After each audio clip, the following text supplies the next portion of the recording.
off nearly on good time, not quite, but couple of little things first. Carol's going to tell you about where toilets are and things like that, fire exits, but just to mention that the tea and coffee is free, but we'd like donations in aid of the Portico Library. It's mine. Sure. So to start off, I'm going to ask my daughter-in-law, Carol, who is the Heritage Operations and Chair of Portico Public Programme Committee, to just introduce Manchester and the Portico Library, if you'd be so kind, dear. I've got a bad leg, so I'm not doing a fancy walk. I'm going to use the microphone, it's not everybody can hear. Okay, can everyone hear me okay? Yeah. Can I have a show of hands? Who's been to the Portico Library before? Only two of you. Before I talk to you about Portico Library and the fire exits, I've got to tell you something a little bit unpleasant. Today, the far right have decided to choose Manchester as their location to demonstrate and do their march. And they're going to be starting in St Peter's, Piccadilly Gardens to my right. I think the police are going to try and stop them walking down the tram lines, and then they're going to sort of be in St Peter's Square if any of them got off the tram at St Peter's Square. There's usually noise, and I do apologise for that, but if you want to go in out at lunchtime, just be careful. But Manchester's not normally like that. Manchester's a lovely place to be. So I just wanted to do our tourist information for you so you knew what was going on. Okay, there's no fire alarms that are going to happen today. If they are, follow Ellie and I. Ellie, you've met Ellie over there. She's going through a transition of pink hair, which is great. And the fire escape is at the back, down the stairs. We do have a stair lift, but we won't use that because that goes at a glacial pace. So we'll try and make our way down carefully down the stairs, either at the back or the front. Those are the ways out of the building.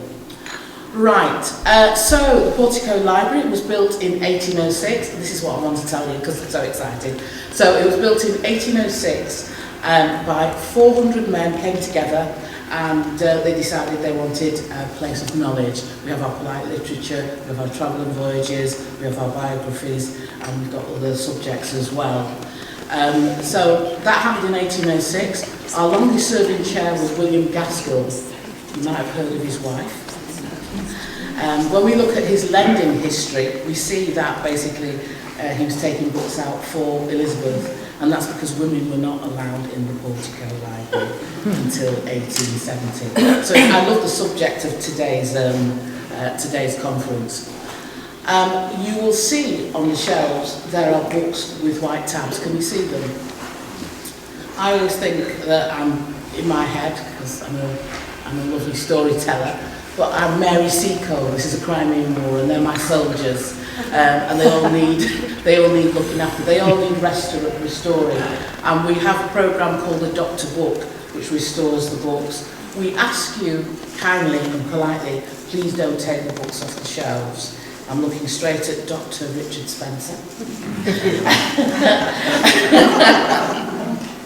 Please don't take books off the shelves. We're a research library, we're not like Central Library. The money that we raise ourselves, and from trusts and foundations, and from the events that we do.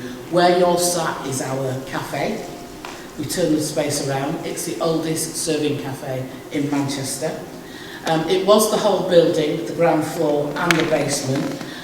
Just after the First World War, when a lot of the members passed away, they had to decant upstairs. Where you sat was another dome, so when you came in through the columns and looked up through the two domes, that's what was here, and round the edge was a galley. But when everything had to come upstairs, they filled it in. Some guy from Arizona bought this dome in the 1920s and put it above his swimming pool. So the exciting thing is that we've gone for Heritage Lottery Fund to redo the building and bring it back to its original form of the three buildings. So we rent to the pub downstairs. Before that we rented to the Bank of Athens. The Heritage Lottery Fund that we were going for is around about 11 million of national significance. We have been given that, but we have to raise 3 million to unlock the 11 million. So, you know that teas and coffee? Can you pop your donations in there? Now, during lunchtime, I will be in the members' reading room. Please have a bit of a prowl and have a look and come and see me and ask me any questions that you want to do with the Portico Library. We have a fantastic events listing. I'm chair of the Public Programme Committee. We have a fantastic team that put the exhibitions on that you've got around you and the events, so I can share all that information. But thank you for choosing the Portico Library for your spring conference. Enjoy.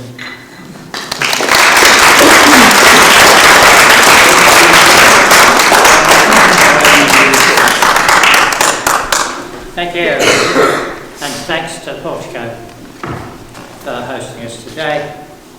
It's the first time I've been here, and I want to live here. It's wonderful, and I love the fact that it's called polite literature.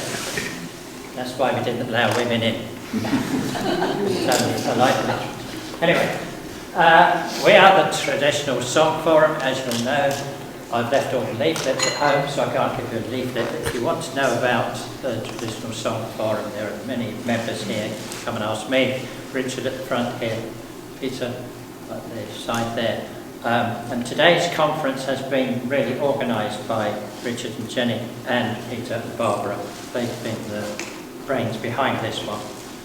If it goes well, as chair, I take credit. If it goes wrong, so these guys here. It's their fault.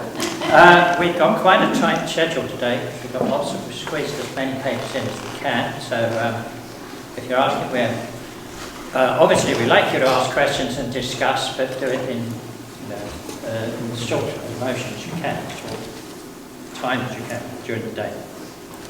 A quick plug for the, well, there's two shopping opportunities. There's veteran CDs there, Mossy, and let's make them.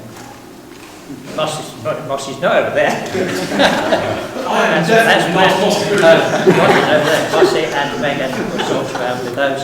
If you want to buy a book, and please do buy a book, because otherwise we drag them all home again. Ballard Partners have a selection over there. And in fact, hot off the press, and there's two papers today on Ann Cullen, and we have a book out. Peter Snape is the author in the corner there. I've only got one copy left. I've sold them already. Did you bring it, Peter? I've got 3. You got 3? Oh, that's right. We do have some. Anyway, if you buy this copy, Peter will sign it for you, for no extra charge. Have a look at our website, theballardpartners.co.uk. We've got another new book coming out within 2 weeks now. Arthur Nevitt's History of the Folk Song Society, which is an essential read for anybody interested in our kind of stuff.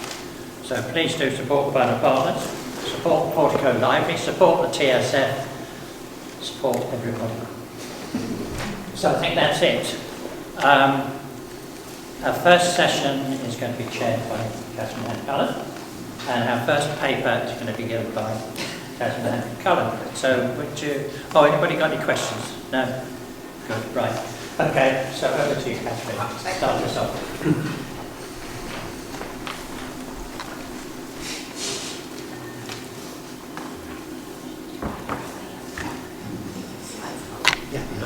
Oh, and turn your phones off. Please.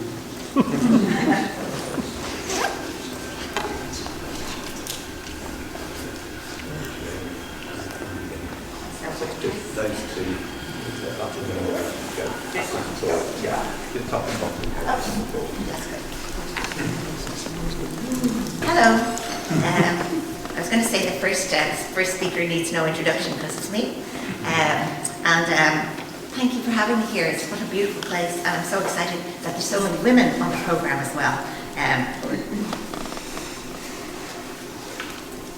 My paper is called Look to Her Gaoler, Trials and Troubles of Women Street Singers in 19th-century Ireland.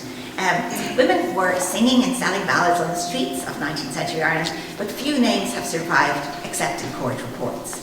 Like their male counterparts, they faced prosecution for sedition, obstructing the public way, begging and drunkenness.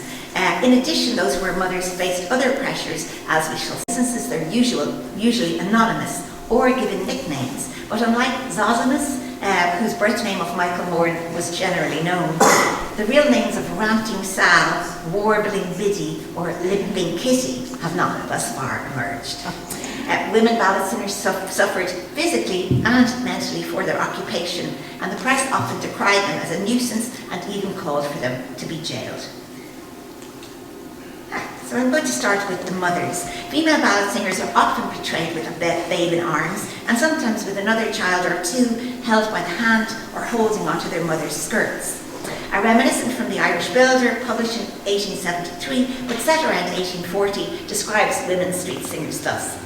These were the times when blind Biddy or Peggy, with her babe in her arms, and blind Sattler warbled and howled their plaintive ditties or fierce repeal or war songs. So clearly the babe in arms was a sort of common sight, or a cliche you could say. And as you can see, again, only the male singer here has a surname, and in fact I've made a study of this particular singer, Joseph Sattler, but finding a Biddy or a Peggy in the scant records of street singers has proved impossible.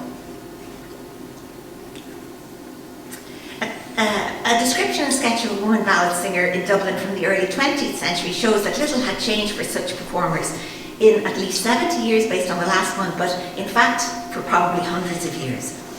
This is from Sidney Davis, who did a book of Dublin types, lovely sketches of street characters in Dublin. A typical Dublin street singer is a woman who stands very often in South King Street while the queues are waiting to enter the Gaiety Theatre. She usually carries a heavy baby in her arms and leads an older child by the hand. She certainly works very hard for but small financial encouragement, and it would be a stony-hearted person who could refuse her appeal. If her songs are sad, no doubt she does but reflect life as she finds it. So court cases show that bringing a child rather than a baby along could result in all sorts of other problems, including this one. Nancy McCluskey, described as a ballad singer, was brought up on remand in Belfast court, charged with deserting her son, Henry McCluskey, and leaving him chargeable on the race of the Belfast Union. Mr. Joseph Watt, master of the workhouse, proved that Henry McCluskey had been receiving relief since the year 1865. Jane Dara proved that the prisoner was mother to Henry, and the bench sent the prisoner to jail for 1 calendar month. So many questions arise from the sad facts of this case, not least where was young Henry's father. Had the child been continuing in the workhouse for all of those 4 years, or just intermittently while his mother was working? And clearly the jailing of his mother was not a good outcome for the child, but it's clear from the report that officialdom was not really concerned about the welfare of the child so much as they didn't want to pay for him in the workhouse. A street singer named Bridget Mill fared better when she was charged at Kingstown Police Court, that's in the county of Dublin, with begging at Mount Monkstown Crescent and causing her son, Edward Mills, aged 11, to be begging alms. She was released with a caution. Not only was the administration of the law unpredictable, but street singers, including the previously mentioned Joe Sadler, were often described as begging, whereas in fact they might have considered themselves to be earning money by singing or selling ballads. The pressure on women singers, including mothers, sometimes drove them to take desperate measures. There are several cases in 19th century newspapers of attempted suicide by ballad singers. The unfortunate Ann Dodd, a street singer, was put forward in custody by a constable after she was reported to him by a watchman intending to commit suicide by drowning at Warren Place, which is in Cork City. The prisoner was mother of 2 children. And I don't think that's a neutral addition there to the report. I think it's added to sort of emphasise the depravity of this woman who, not only was committing, what was a felony of suicide, but also while she had 2 children. In another incident in Ballymena, in County Down, Mary Ann Green was described as an itinerant ballad singer arrested for drunkenness in January 1888. A short time later in her cell, she was now putting an end to her existence, as the newspaper report rather flippantly states. The reporter seems to be making fun of the woman here. It appears that Constable McHugh, on going to the woman's cell about a quarter of an hour after her arrest, discovered the prisoner suspended from an iron bar by her shawl, which she had twisted around her neck. The constable relieved the would-be suicide from her perilous position, and today she was granted pre-trial on Friday. So again, it's not clear whether Marianne faced charges related to the suicide or perhaps just the drunkenness charge, although suicide was a felony, the police often use discretion in these cases.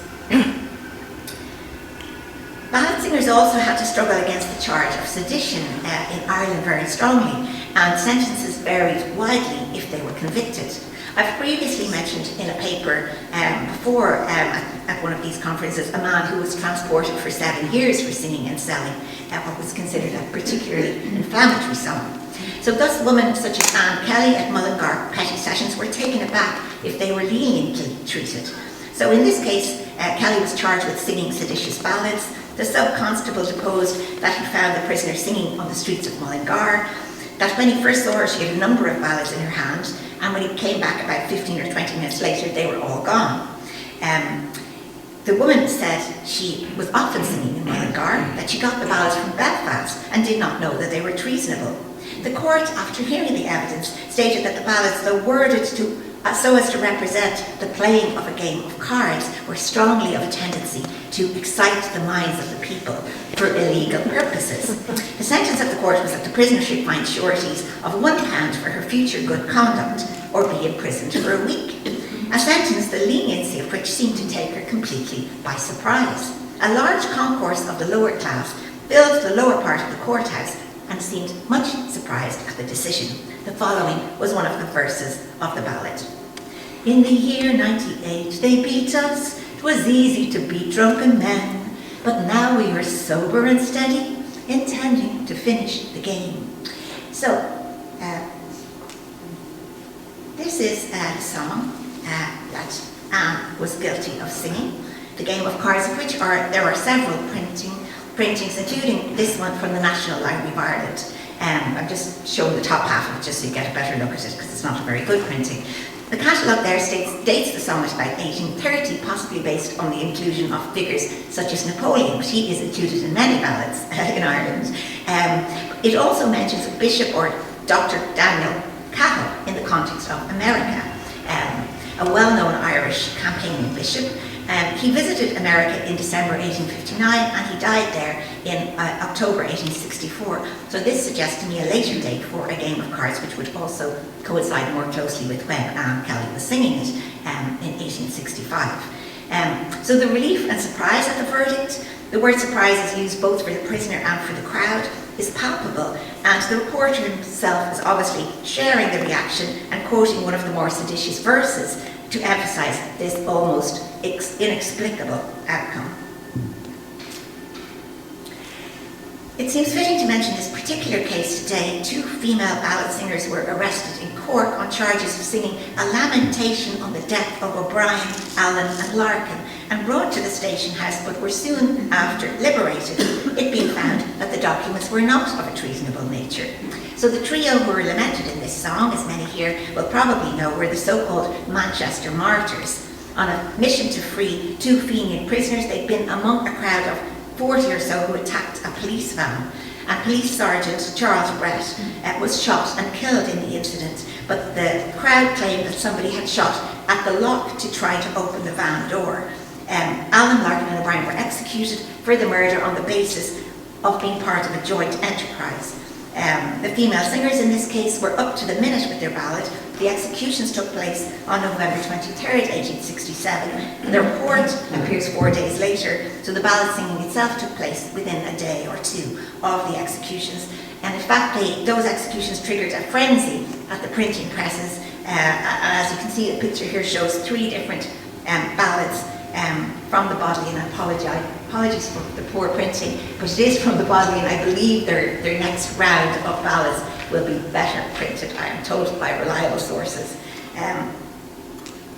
Not so fortunate as Ann Cullen or these 2 unnamed ballad singers was another unnamed woman performer on a fair day in Enniskillen in 1882, whose popularity with the crowd may have encouraged her to be less cautious with the police than she might otherwise have been. So on Tuesday, fair day here, a woman ballad singer was singing the well-known ballad about the arrest and imprisonment of Mr. Parnell, that's the leader of the Home Rule Party and MP here and a very famous politician in Ireland. The police evidently thought the ballad disloyal because it cautioned the woman not to sing. The very large crowd by which she was surrounded thought otherwise, for they cheered and encouraged her. She continued to sing, which resulted in her arrest. After the usual delay, she was brought before Messrs. Woods and Frick, 2 local justices, charged with singing seditious songs and by them sentenced to 1 month's imprisonment in Londonderry Jail.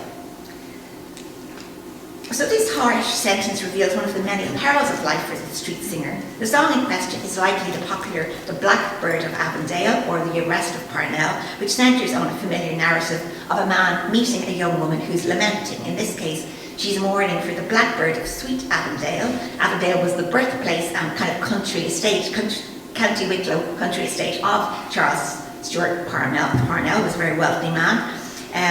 But the young one cries, now the walls of Kilmainham surround the dear blackbird, since his arrest, which was in October 1881. The offensive elements are no doubt the call to arms in the 3rd verse.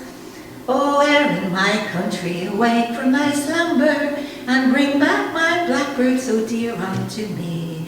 Let everyone see, by the strength of your number, that you as a nation would wish to be free. And so on, the rallying call in the 5th and final verse, strengthening the bold sons of Granuaile and God granting that the country would soon be a nation. So these were considered worthy of a month in prison.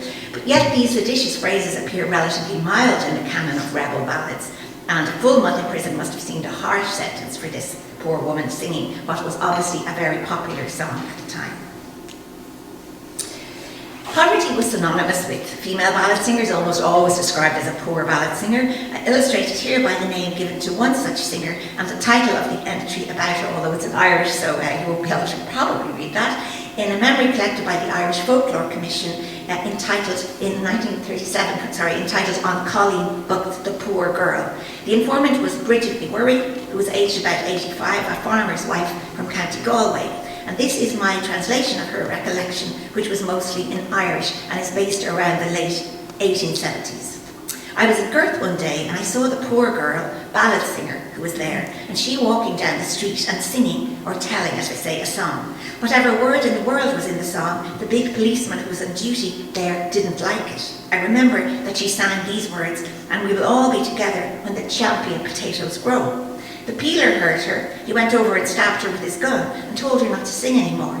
You damn rascal, said she. If you did that to me in my own county Tipperary, your bones would be broken. So obviously a very feisty woman there, not fearing the policeman. So on first reading this story, I presumed that the peeler would have reacted in the same imperious way to any song sung by this ballad singer. But when I mentioned this story in a paper, a broadside extract, which we had in Dublin in October 2022, I received an unexpected gem of information. A woman potato farmer who was in the audience told me that the champion variety was resistant to blight and became a shorthand symbol for Irish resistance to British rule in the late 19th century after the famine. In fact, it was a Scottish variety. I've been unable to verify this idea from other sources, but it might explain the anger of the peeler. A poets' club in Dublin, which was frequented by both male and female street poets, in the print shop of John Nugent, a very famous printer in Dublin, are mentioned in this a continuation of the reminiscence I had at the start from the Irish builder. Three men and 3 women poets are mentioned here, and of those, 2 of the men are identifiable as Zosimus, or Michael Moran, and Joseph Sadler, who I've mentioned before. But Ranting Sal, Limping Kitty, and Warbling Biddy, as are mentioned here, despite writing songs to order on everything from hangings, rhetorical blows struck by Irish representatives in the British Parliament, and many, many other exciting news of the day, are impossible to trace. I'm going to skip through a couple of slides here because I over-egged my pudding when I was making it. And I'm just going to have a little mention of Mary Madden. I think a very lost opportunity to get a lot of folklore and background to this woman, who was a source of songs and tunes in Irish for George Petrie's Ancient Music of Ireland, still a very valuable source from 1855. However, although the songs have survived, the only description we have of Madden is that she was a poor, blind woman from the city of Limerick. And Petrie literally uses this same phrase whenever he mentions her in his Ancient Songs of Ireland, which is about a dozen times or so, each time he mentions a song that she's given. And it becomes a little bit annoying, because the equivalent, the male equivalent probably of Mary Madden, Teague McMahon was his name, who was from Clare, has come down to us with lots of more biographical information. We know the parish he was from, Kilmurray McMahon in Clare. We know that he worked as a ploughman and a quarryman, and we know his employer at the time in Clare, in Moneypoint, O'Connell. We know what he looked like. There's a big description of him. We know that he came to Dublin for cataract operations or surgery of some kind. And so, we'd like to have that information about Mary Madden, because it would give us a lot more background to her really fascinating songs, one of which I've given a quote from here. It's an ancient song about a woman, in the voice of a woman who is in a fairy fort, captured, breastfeeding a baby, a fairy child, but addressing a woman she sees outside the fort and telling her how to release her, to go and get her husband and do these various charms in order so this woman can be free. Now, that is such an interesting story, and if we knew where Mary Madden had got this story, it's in Irish, the song is in Irish, it would really, I think, enrich the tradition very much. But Petrie and his assistant Eugene O'Curry just did not seem to be so interested in Mary Madden as they were in their friend Teague McMahon.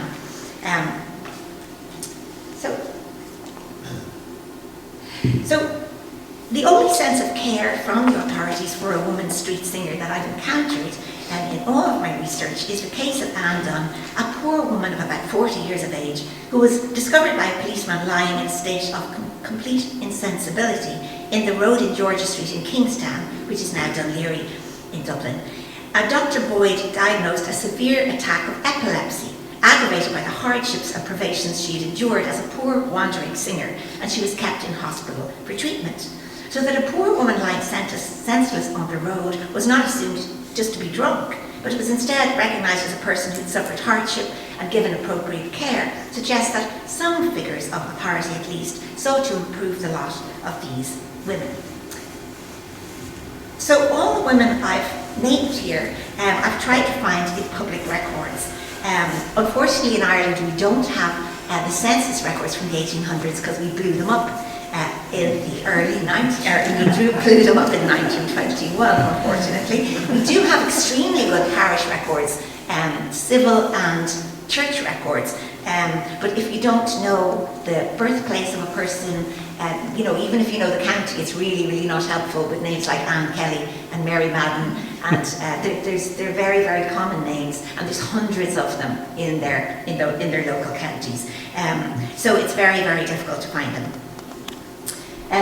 I'm just going to finish with the Look to Her Gaoler. As we've seen the songs of many ballad singers who were arrested on suspicion of sedition were often judged to contain nothing offensive at all once they've been scrutinised, but that might not happen after one of the reporters said until the usual delay. So they might have been in prison for a few days before that. So songs might also be considered immoral rather than seditious, as in the case of the compositions of one performer who fell foul of a Belfast journalist.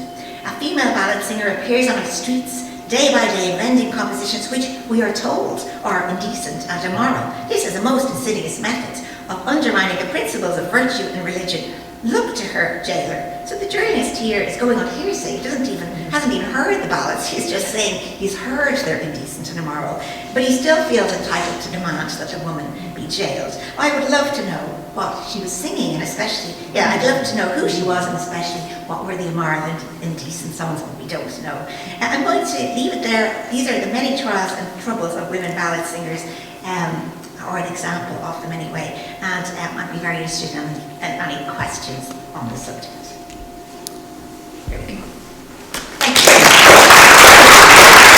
you.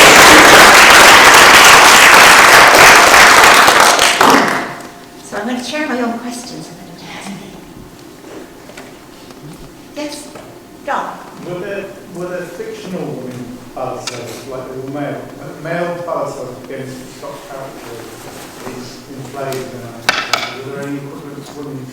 Portrayed on stage, you mean? Yeah, and in fiction as well. Yes, in fiction there are, definitely. I can't think of a stage one, but yes, you do have ballad singers, women and men, coming in various big house Irish novels, often written by, the Anglo-Irish kind of big house writers, but they would be very, they're often very interesting. I can't think of a specific example, but I do know, yes, they have the ballad singer coming and singing songs in the house is very common, or, also musicians like, fiddlers or whatever coming and singing, coming and playing and singing in the house would have been very common. It's very common. And I sort of wonder, are some of the women that are mentioned in the Irish Builder, are they real? I mean, I sort of suspect some of them are real, but, Ranting Sal and Limping Kissy, whatever, Warbly City, I just wonder, are they real or are they made up by the person who's writing that? I'm just not sure. It's just impossible to tell, really. Yes, Steve. I claim brownie points because my grandmother was arrested for singing in the street. Fair play, you say. Fair play. In 1928. But that's not my question. My comment is, I can't remember the dates, but at some point it was more illegal to sing, to beg with children. You got a stiffer sentence if you were begging with children than just begging. Certainly in England, so I'm presuming in Ireland. Absolutely the same, yeah. So it was because you were corrupting the child by having them begging, presumably. Even if they weren't actually begging the children, if you're, as a mother usually, or father, but mostly it seems to be the mother's begging, you're corrupting your children, you're influencing them in a bad way. So yes, that would be a stiffer sentence, and that is held out in these, I think, in these reports as well. And apparently, I mean, I don't know for sure, but you could hire children. If you were a beggar, there are lots of records of this. People could hire children to make a better impact, as it were. I haven't heard of that one, Steve. Right, there seem to be plenty of them around in Ireland anyway, besides hiring them. But perhaps they did. I don't know. I haven't heard that one, but I have to look it up. Why would you? Are you saying that from personal experience of the family? No, but my mother was there when my grandmother was arrested, but she couldn't remember what song she sang. I'm disappointed. In Croydon, in Surrey. Yes. Hi, thanks for that talk. You mentioned at one point, where is the father of the children? Were these women always unmarried, or do you ever come across references to their husbands, in the court records? Yes, because sometimes the women are singing with their husbands, and you do sometimes, you see, I think I might have had one illustration in there, I forget, that had a woman with her husband and the baby in arms as well. But they're very commonly done. I think also there seems to be anecdotal evidence that the women went out at night often after their husbands perhaps came home from whatever other work they were doing, or singing on the street in the daytime. And the children were in bed or whatever, that the women went out then. So yes, some of the women definitely did have husbands, sometimes fellow ballad singers, or doing some other very wandering work, maybe doing odd jobs or that kind of thing around farms or in the countryside, and when the women would be performing. But yeah. Was it common that they were actually writing their own material? You mentioned in that. I mean, the thing is, I have not really found street woman's evidence of a street woman broadside, but then a lot of them don't have any names at all on them. And the ones that have gone into the broadside tradition are often by posher women. They're by ladies. For instance, there's a song by a lady of Waterford, and you can tell that the language and everything is not really the poor street kind of lingo. It's kind of, there's a bit hey derry down sort of a chorus, which is not what you get on the street in Ireland at all. So yeah, it's very difficult. I'm sure they did write them, and it's reported that they wrote them, but a particular one that has a woman's name on it, I don't think I've seen it, to be honest. Yeah. Do we know if women were proportionally more likely to be arrested than male ballad singers? Any record of that?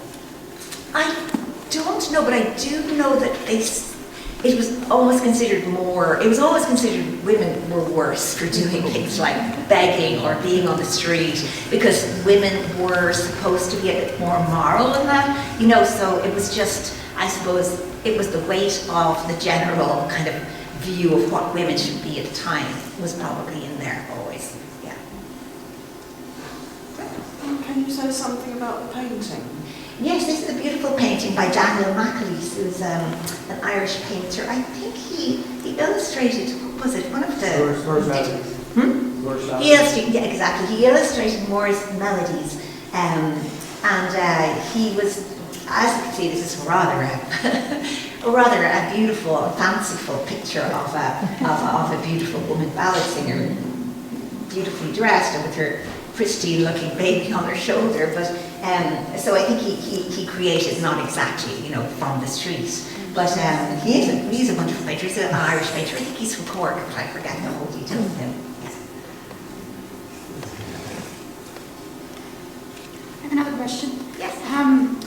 Do you know if the women were literate, or is this a completely oral? Mostly not. Okay. Mostly the ballad singers aren't literate, because a few of the collectors, the reason probably, you know, mostly is a few of the collectors mention that the women they collected songs from, and they were often songs in Irish, because the big collectors were very interested in Irish songs in the early 1800s or early to mid 1800s. They often comment that the woman, even though she can't read or write, can translate the song from Irish to English, and they're kind of blown away by this. But I mean, it was a very oral culture, so it's hardly surprising. You know, and you know, many people, not just ballad singers, couldn't read or write at that time. Anything else? No. All right. Well, thank you for that. And I am now going to have the pleasure of introducing Julia Bishop. And Song, Sex and Family, Women, Illegitimacy and the White Fisher, Child 264, Roud 388. Julia. Julia is a wonderful researcher and academic, so I look forward to hearing your paper, Julia. Thank you.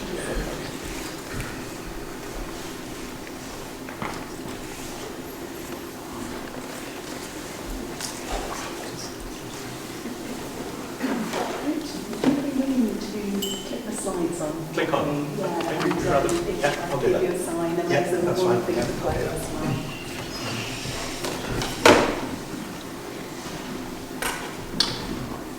Hello everybody, it's absolutely brilliant to be here in these wonderful surroundings to give this paper, which I confess I only finished last night, so the ending may be a little bit loose, but hopefully it will open up a bit of discussion. It actually is something I researched ages ago, as David will tell you, when we were working on the Carpenter collection, and I realised I'd never sort of published the second half of this paper or sort of thought it through.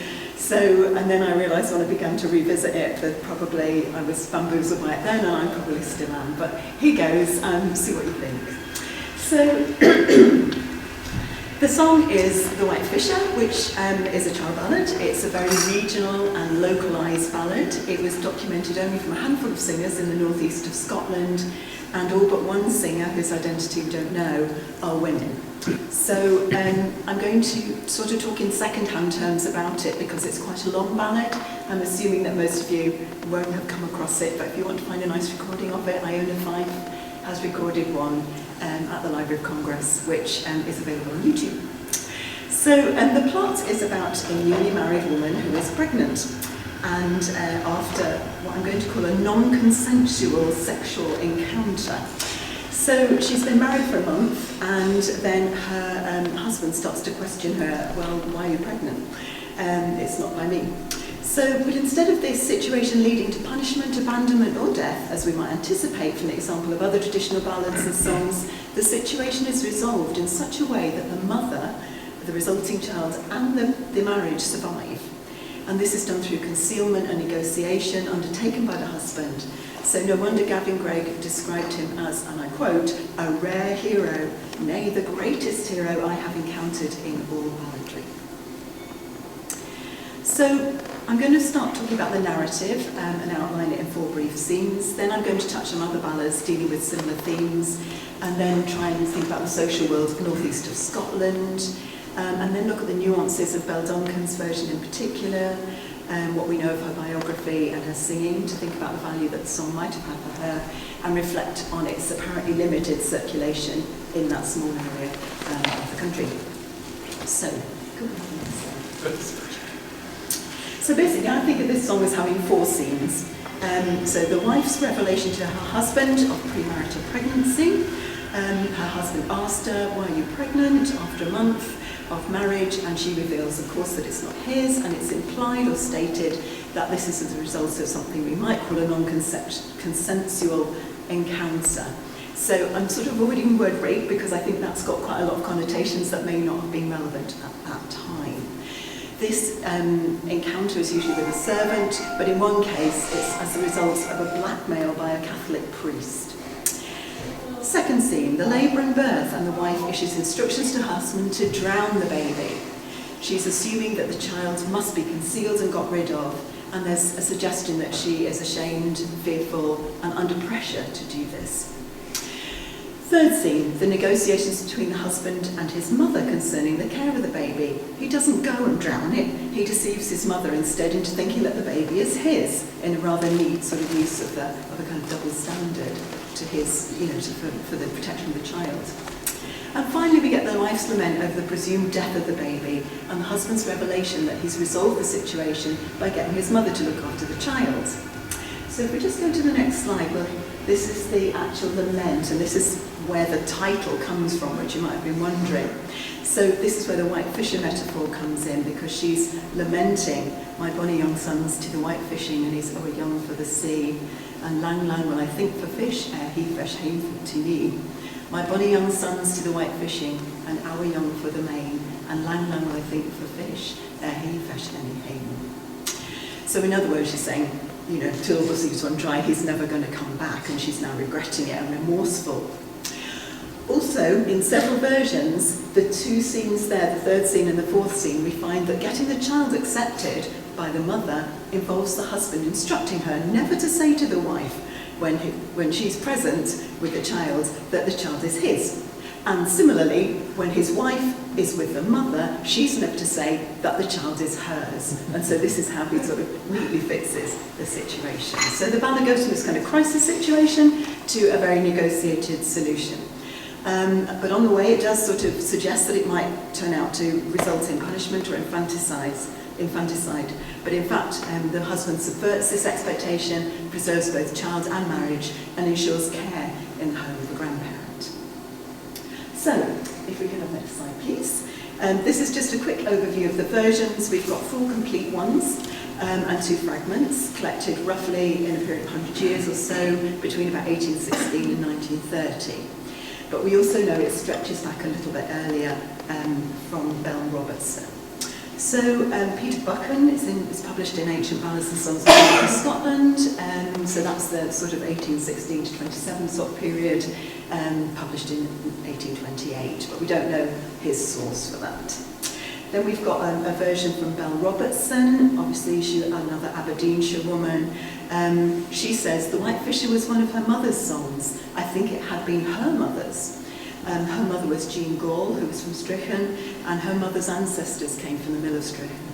So Bell Robertson, born in 1841, Jean Gall, her mother, born in 1804. Then we have a version from Mrs. Annie Robb, and also from Aberdeenshire. And she, in fact, felt that she had 2 songs, in fact, and it's Gavin Gregg, who put them together and realised that they were part and parcel of the same song. Then finally we have Belle Duncan's version. These are the more complete ones, as you can see from the chart there, with the longer number of stanzas. She was born in 1849 and lived in the parish of Forbes. This is all quite inland. She lived in that parish, Lamb Hill, all her life, and she learned it from her mother, who was born about 1809. So then we have a few of these fragmentary versions from the daughters of Mrs. Annie Robb, one of whom is confusingly called Miss Annie Robb. And what's interesting is that their brother is Alexander Robb, but he never learnt the ballad, at least he certainly never gave it to Gavin Grace, so it's just the daughters who seem to have acquired this ballad. So we can push it back a little bit further. Belle Robertson says, as I mentioned, that her mother might have learnt it from her mother. If this is the case, she was adamant in letters to James Bruce Duncan that this, her grandmother, learnt her ballads before 1783. So the earliest possible date for the ballad must be, sort of, it seems from that, roughly to the last quarter of the 18th century. So just quickly then, thinking about this ballad story in relationship to other ballads, you'll maybe have come across the work of Jean Friedman, but there's plenty of other articles about illegitimate pregnancy in child ballads, in Scottish ballads particularly. Friedman stresses that ballads deal with social problems, such as illegitimate pregnancy, but may present very different attitudes towards and very different solutions, if you like, to these problems in the course of their narratives. So many do involve abandonment, punishment, or what Friedman calls desperate actions. So as you're aware, in The Cruel Mother, the mother is abandoned by her lover, and without support, she resorts to infanticide. Or in Lady Maisry, the woman's pregnancy is a threat to the family's reputation and property, and she's condemned and punished by being burnt to death. So Friedman emphasises, though, it's not simply about these ballads being a warning, as if there's some sort of unified moral viewpoint here. They represent different points of view when social norms break down.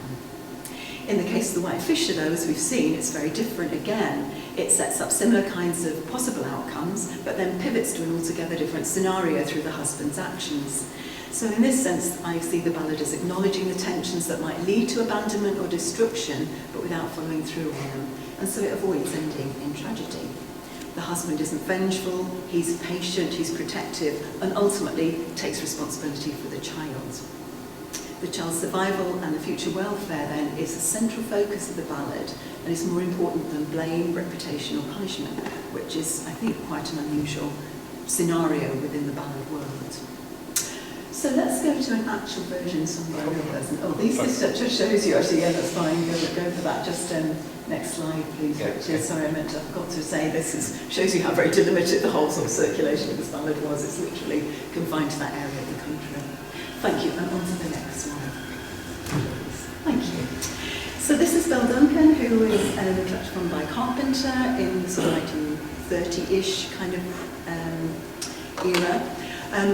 All of the versions, in fact, tell roughly the same story, and if we have more time, I'd put them all up there. I'll give you a big handout, and you could do some, sort of textual comparison. But I find Belle Duncan's version is especially revealing because of the emotional tone that she creates in terms of the forms of address that she uses, the epithets, and certain stanzas that she introduces.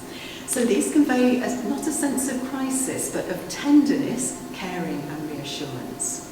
So let's have a little listen, if we may, to just the very first part of the song. The recording is transcribed. If you read music, it's actually this one down here.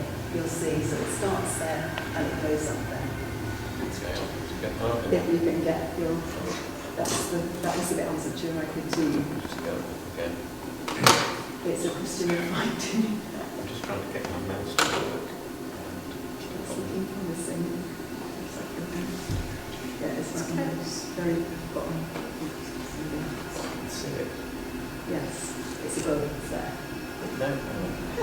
Sorry about this. That's I've used this before. I'll have to sing it to you otherwise. But it would be really nice to hear Belle Duncan. As you know, Carpenter's recordings are not of the best, so it will be very scratchy.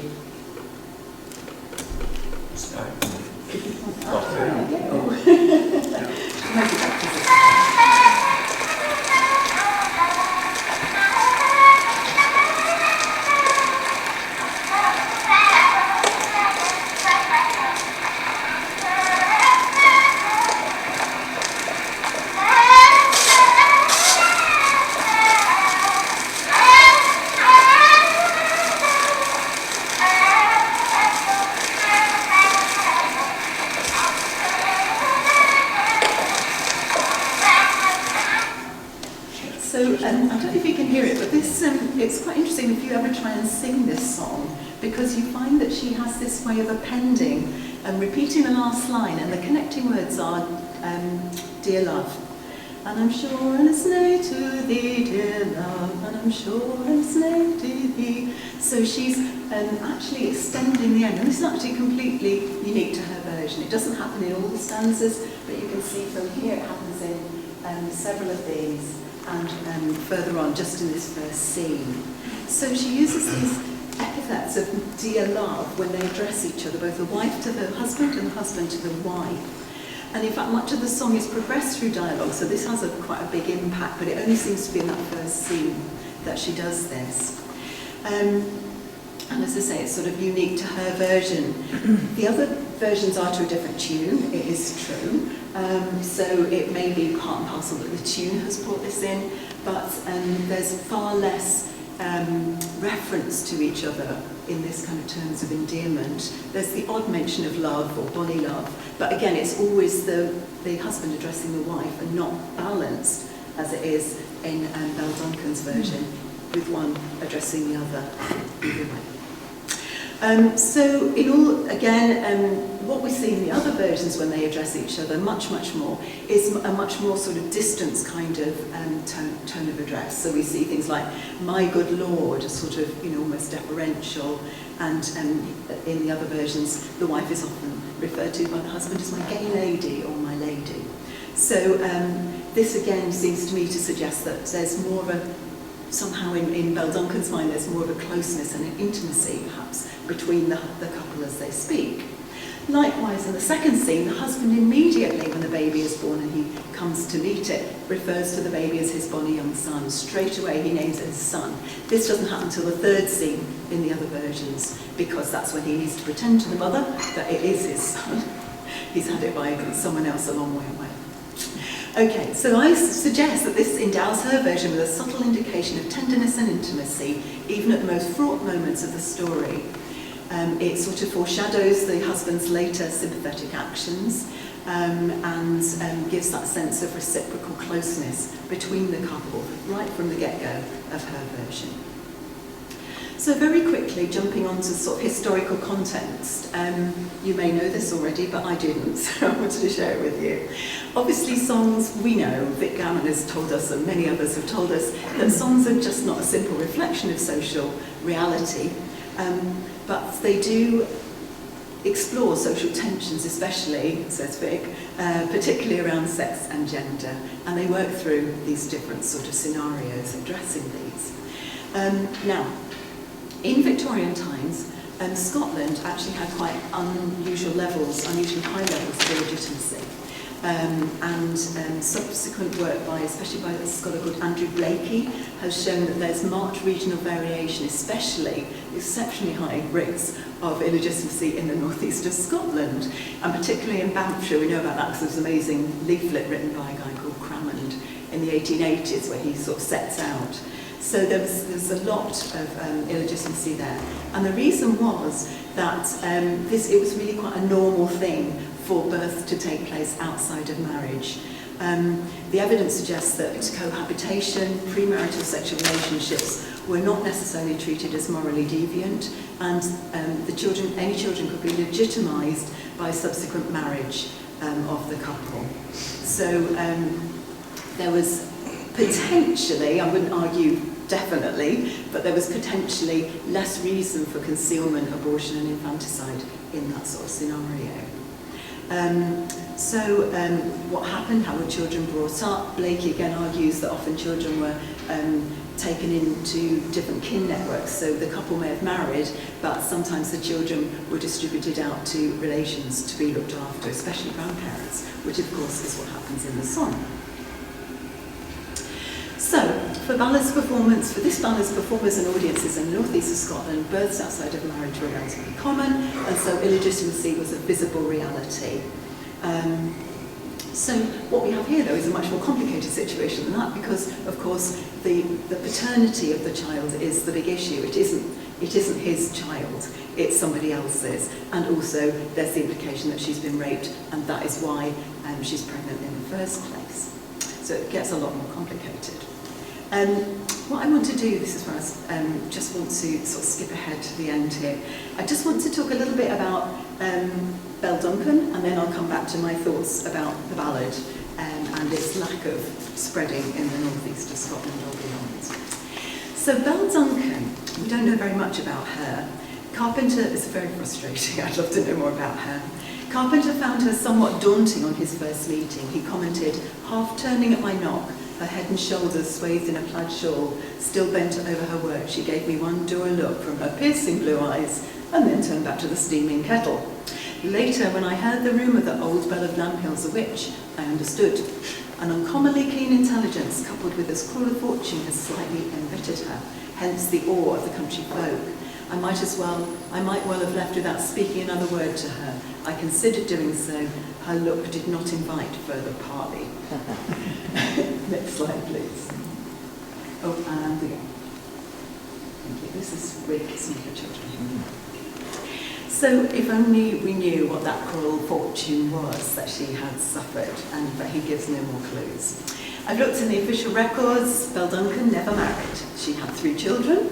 Her daughters, Jane and Margaret Robertson, were born in 1873 and 1876 respectively. They had a named father, Charles Robertson, a farm servant on a nearby farm. Belle Duncan was named as a domestic servant living at home. Another daughter called Isabella Duncan, I think that's her all grown up there, was born in 1883. This time there's no mention of a father. Her family have sort of told me that when she was asked about why she never married, she said she had no need of a husband. So, as I mentioned previously, she learned many of her songs from her mother, probably some 65 to 70 years ago, she says, or Carpenter says, which would have been when she was between the ages of 10 and 15, so really quite young. So why did she take the time and effort to learn and perform the White Fisher? She clearly sang it throughout her life, sufficiently often to be able to record all 24 stanzas for Carpenter. So did the song's unusual moral economy appeal to her? Given her own experience of illegitimate pregnancy, was that a factor here? I'm not saying that it's a direct kind of, sort of link up, but did it sort of resonate with her in some way? Is it something to do with the song's emphasis on care, compromise, and the welfare of the child? It could have been meaningful to her, though not necessarily autobiographical. Now, as far as we know, Belle Duncan seems to have sung mainly in private, domestic contexts. Carpenter again says she sang while she was working at the watermill, the spinning wheel, and the loom. So she perhaps didn't really sing it out much in public, so there wasn't much chance for it to circulate. And as we saw, the tendency was for the ballad to pass down within families rather than within a larger sort of community.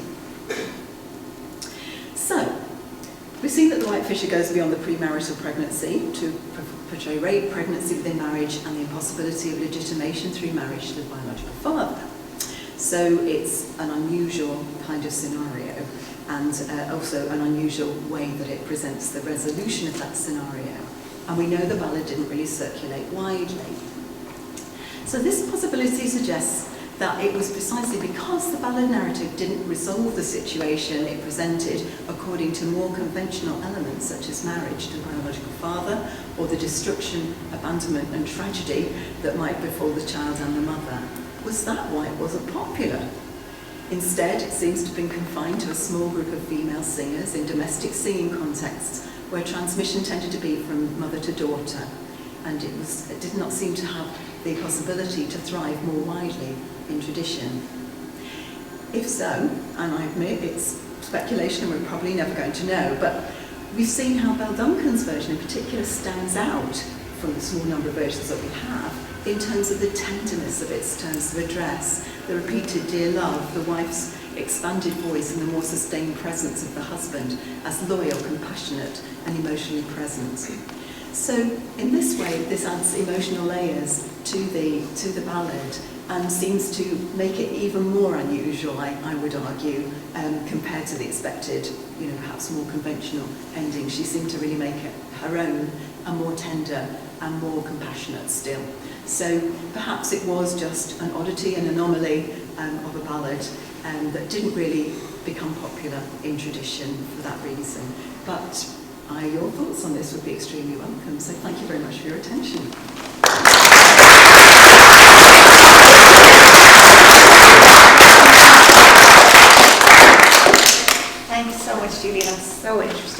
Does anybody have any questions for Julie? I thought it was really interesting, thank you. I was going to ask, I think you may not know this, but do we know if Belle Duncan herself was legitimate or had it sort of perpetuated a line of illegitimacy? Yeah, no, that is a really good point. So her mother was married, and when she had her, she was married to a church warden as well. So she was legitimate, and yes, she learned it from her mother. So there is then that context, isn't there, of the mother? So yes, I can't, sort of, again, it sort of does warn us not to universalise and essentialise about the ballad's meaning for any particular scene. Yeah, I really enjoyed that. Thanks, Julia. A song I have not heard of before, but I'm going to now. Sorry I didn't play it. I feel really bad, but it takes about 10 minutes to sing. I similarly to Claire, I'm wondering if you know anything about the lives of the other singers it was collected from, and whether that might indicate that it was around their particular circumstances. Yes, I'm much more unsure of my grounds here, and I do need to do that work. I think that Miss Annie Robb and Miss Elizabeth Robb, someone who's more of an expert in the Great Duncan collection, can tell me this, but I believe that Elizabeth brought up, I don't know if it was her own child, but I think obviously from the names they didn't marry. So it does seem to be an unmarried women's thing. Mrs. Annie Robb, we don't know much about her. It's a bit frustrating. I can't seem to get to the bottom of too much of her situation. Except, of course, she was the mother of Alexander Robb, as I mentioned, and Annie and Elizabeth. And, of course, we know quite a lot about Belle Robertson. She was also a miss, but as far as I know, she didn't have any children. But it is a line to sort of follow. But I do hesitate to sort of say, oh, it's a kind of single unmarried mother sort of song, because I don't think it's possible to really argue that. But it's just fascinating, and it would be, maybe it's just a factor of the collecting that we don't have many versions of it, but it feels as if it hasn't really met with much popularity. I have a question, Julie, which is about the transmission. I think you kind of touched on this, but I'm not sure if you said it explicitly, that the fact that maybe that it wasn't sung by men. If it had been sung by a man, would it have spread wider, is what I'm thinking. Yeah, well, that's sort of where my thinking is going a bit, but it feels like, because we don't know the origin, it's really, really frustrating, isn't it, with this subject we have. So I just find it's interesting that Alexander Robb did not sing it, although it does seem to have got a little bit, the tune in the Robb family is distinct from Belle Duncan's, and it does seem to have got a little bit muddled up with other ballads that they sang, and I've yet to unravel all that. I just processed it late last night when I was finishing the paper, so I don't have that quite at my fingertips yet. But I agree, I think that it seems to have, it either originated, as it were, in this kind of slightly more private context, maybe a literate one. It seems to me it is so complex. Was it oral in its origin? Maybe David Booker would have said so, I don't know. But yes, I rather suspect that performance context for men would have been different, but would that song have really flown in a more public context, because it doesn't fulfil some more normal kind of representations of the outcomes of these sorts of situations? Yeah. Thank you. Do we know of other comparable songs that were communicated woman to woman and haven't spread out like that? Are there similarities with anything else? I haven't really looked into, I haven't really come across any. If anyone knows of any kind of similarly more delimited traditions, we tend to do the big ones, don't we, the widespread ones. I'm sure the Roud Index would probably tell us that in a few presses of buttons. And, not necessarily child ballads either. It would be something to look at. And so it's another way of looking into the tradition, isn't it, and patterns of transmission and dissemination. I sort of don't want to argue this was a woman's ballad. I think it's a bit sort of dangerous ground, we just don't know this. But, yeah, it's certainly, what evidence we have is largely from women. We don't know about the Peter Buchan version. So again, if it was sung by women mostly, it would be sung in the home. Therefore, it wouldn't have had the opportunity of transmission. She was singing it. Yeah, exactly. That's the way I'm thinking. Yeah. Another question here. I'm going to be saying later that the witch ballads we've got almost all came from Mrs. Brown of Falkland and didn't spread. So it's a different kind of song, but it's the same kind of, localised, non-spreading thing. That's interesting. Yes, we need to, it's a new perspective, isn't it? I don't think there's been too many studies done this way around, so it'd be interesting to compare. Martin. What is a white fisher? Is it someone who catches white fish, like cod and haddock and so on? And why is that the name of the ballad? Because it doesn't seem to have any great reference in your plot summary. Yeah, I couldn't get it all in, but if I was annotating this, I have done my homework a bit about. So, again, the Blakey and other scholars in the northeast of Scotland have done quite a lot of research. So, there's quite a distinction between the farm and the farming tools and the fishery places in the northeast. There's a kind of distinction and a sort of distinct culture in each, and identification. So yes, these were people who prosecuted the catching of whitefish, as you said, the sort of the cod and haddock. Some of that sort of fishery grew up, it wasn't just confined to that area, but it did grow up in that sort of, indicating a kind of map here of the sort of Moray Firth and down into Aberdeen, as the edge of Aberdeen, sort of Peterhead and over into the Moray Firth. That fishery was sort of created, I think in the 19th century, I can't remember exactly, and people were sort of tempted to come and settle there. People saw a money-making opportunity, but it was kind of like an inshore fishery, I think, with small boats, and it was done by lines, baited hooks.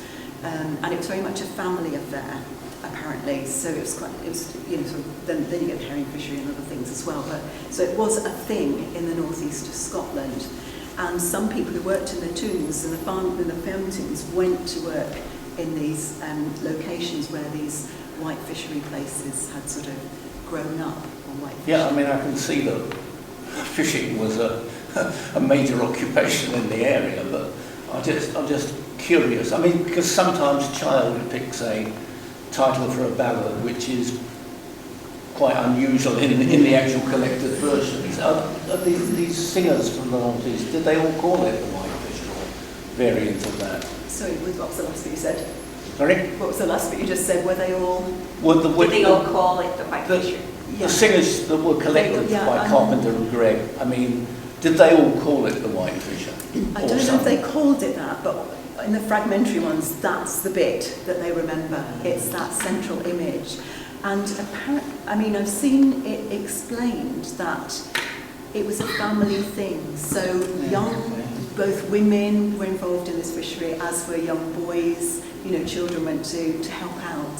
So there's a sort of appropriateness to that symbol of the young child becoming a white fisher too soon.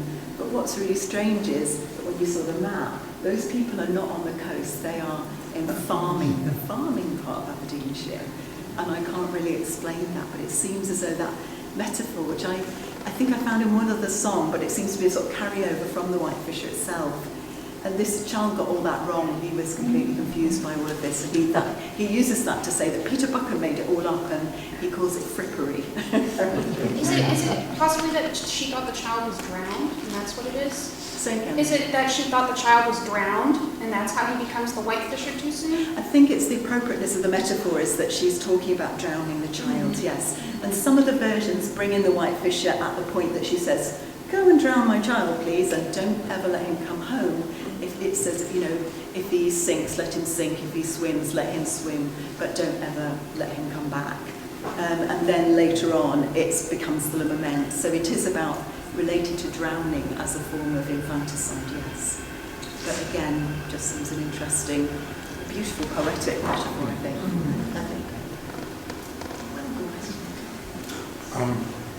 Thanks very much for the talk. That was intriguing. The thing it raises to me, and I'd be interested in your views on it, because all sorts of thoughts are going through my mind, is the origin of outliers among ballads. Why one particular version shows actually quite a different moral standpoint, as you say, from many comparable ballads. And I can think of reasons, but I'm not going to project them, but I've been very interested in I think I've got so submerged in the whitefisher, I haven't looked at any of the others, to be fair. But it is something that we we tend to look at versions that are widely circulated because our methodology is very much based on sort of, place and date and transmission. So looking at something that is delimited, as we were just saying, I think would be interesting to do some more comparable things, yes. or ones, are the outliers therefore often not so widely distributed, and how do we define outlier? Because it's not as if they are all unified. It's not a unified worldview in the balance. At least I don't think it is anyway.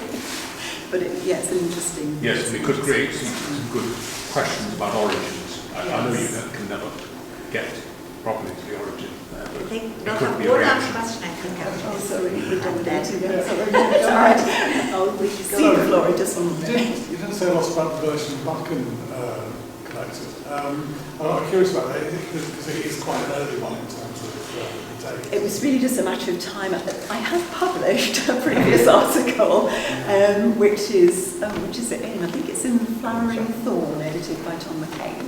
And it's a sort of a textual comparison of all the versions. There's so many. So he's the Popish priest one. Get that? He got me in my bower alone, and he vowed he would not forgive my sins unless she had it away with him, basically. So that's the implication. So it's a bit diverse from the. It's that rationalisation of that rape or whatever it was. That is very different in his version, and of course that's interesting because Catholicism, Aberdeen was a bit of a hotbed of Catholicism at that time when obviously it was quite underground in a way, and not like religion as it were. So it's intriguing, and each version has got its things that are interesting. They're not quite the same. So I recommend, if you're interested in the other versions, and I'm really sorry I didn't show them, but go to that article if you're interested. It'd be good to revive some of these songs and sing them. Don't just let it iron it to it. So that's obviously stimulated a lot of discussion, Julia. Thank you so much. Thank you. And I think it's time for our coffee break and before you